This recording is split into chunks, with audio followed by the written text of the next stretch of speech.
अगर हम बैतुल्लाह से ऐसे ही चले जाए, गंदी आदतों के साथ चले जाए, तो शैतान हंसेगा। शैतान हंसेगा, लोग बैतुल्लाह गए थे और वहां भी पाक होके ना आए, वहां भी साफ होके ना आए। काश कि हमारी मान के चलते तो दुनिया की जिंदगी में कुछ तो मजा पाते। हमारी भी नहीं मानी और जिसके घर गए थे उसने भी कुछ नहीं दिया। प्यारे अल्लाह, शैतान को हंसने का मौका न दीजिएगा।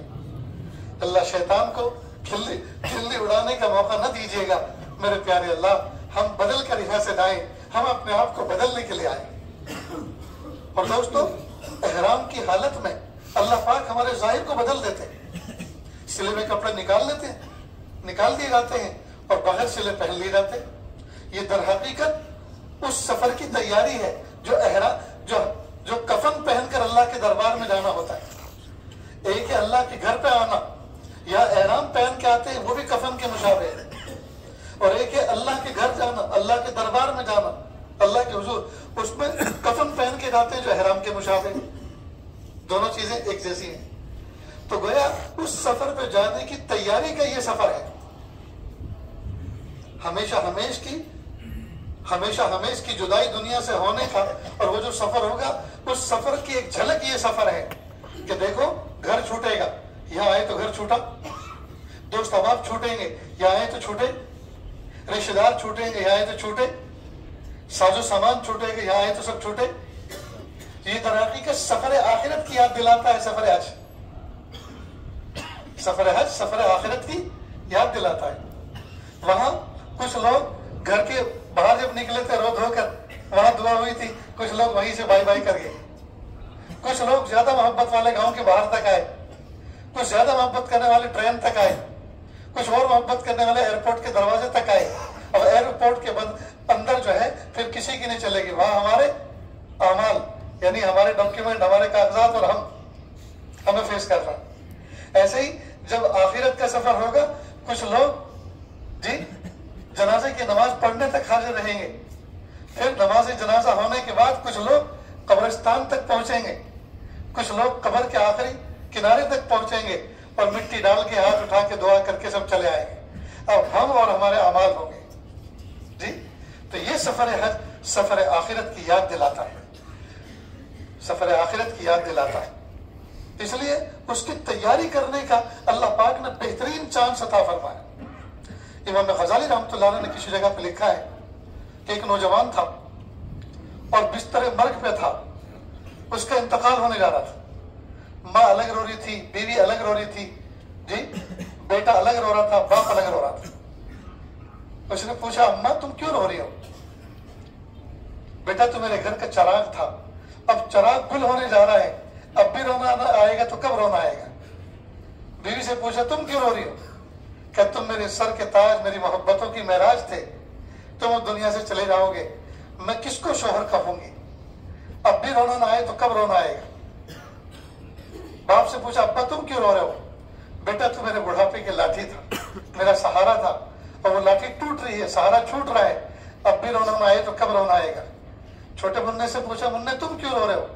अब्बू जब तुम घर से बाहर से अंदर आते थे, मैं तुम्हारी जेब की तलाशी लेता था, मुझे कोई चॉकलेट मिल जाती थी, मुझे अठन्नी चवन्नी मिल जाती थी, मेरा काम बन जाता था, अब मैं किसकी जेब में हाथ डालूंगा? इसने अपनी वालिदा को कहा, अम्मा मुझे सहारा दो, मुझे बिठाओ।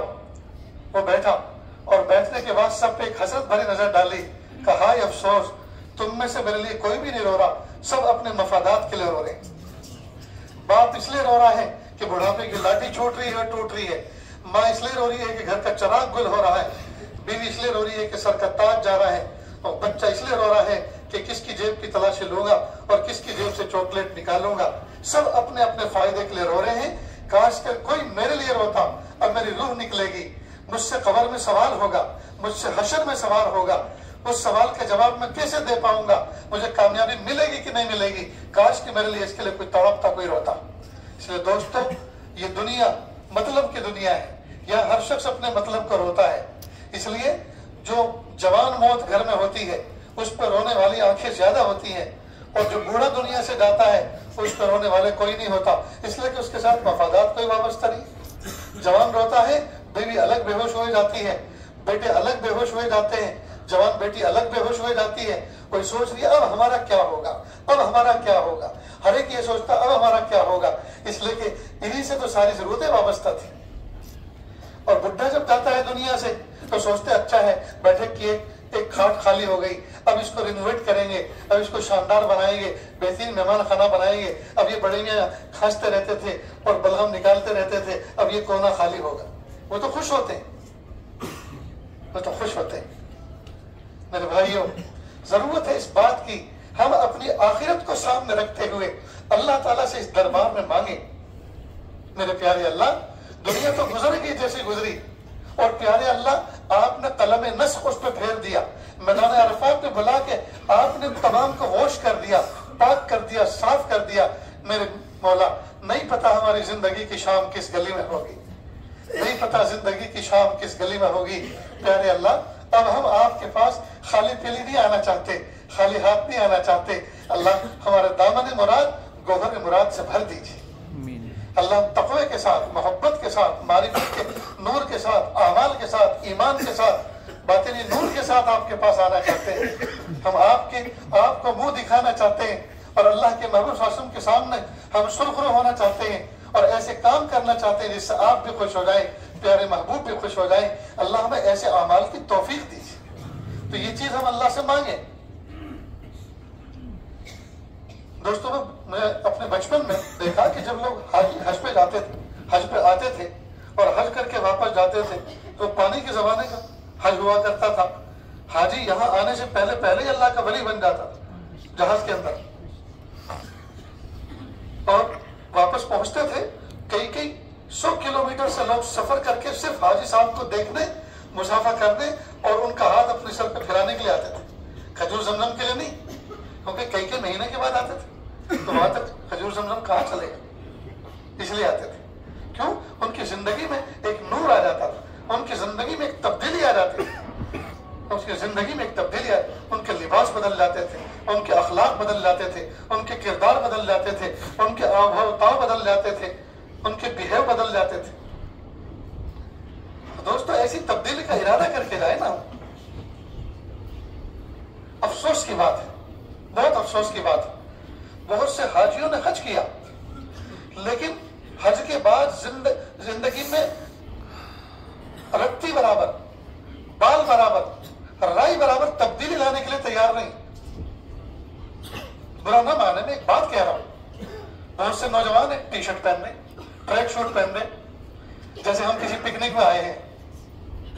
जिस लिबास को पहन के अपनी ससुराल में नहीं जा सकता, जिस लिबास को पहन के एम्बेसी में वीजा लेने नहीं जा सकता, दुनिया के फंक्शन में नहीं जा सकता, उस लिबास को पहनने बैतुल्लाह आया, उस लिबास को पहनने हुजूर के दरबार में जा रहा है। शर्म आनी चाहिए दोस्तों। ये टी शर्ट पहनने का मकाम है, ये जींस पहनने और ये ट्रैक सूट पहनने का मकाम है, ये अगयार का, दुश्मनों का लिबास।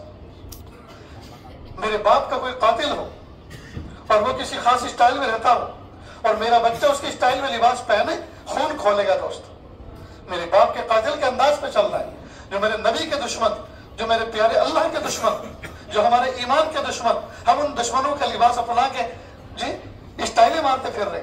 शर्म आनी चाहिए दोस्त, शर्म आनी चाहिए। लिबास में तब्दीली लाए, अखलाक में तब्दीली लाए, आदात में तब्दीली लाए, अतवार में तब्दीली लाए, अपने बिहेव में तब्दीली लाए। ये तब्दीली का मकाम है।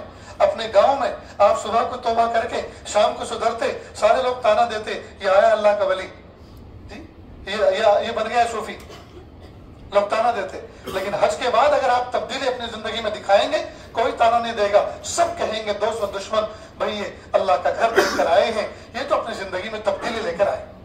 हर आदमी जानता है कि यहां से तो तब्दीली ही आती है। इसलिए ये सुनहरा मौका है यूटर्न लेने का, ये सुनहरा मौका है जिंदगी के तब्दील करने का। तो करेंगे ना इंशाअल्लाह।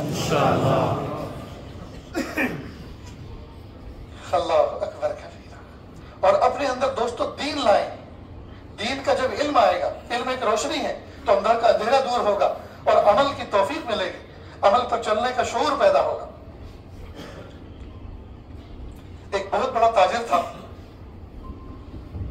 वो तिजारत के माल के लिए किसी कंट्री में जाता, जैसे लोग हिंदुस्तान से चाइना जाते हैं मसलन, वही उसका माल मिलता था। लेकिन वहां का माहौल इतना अजीब और गरीब था,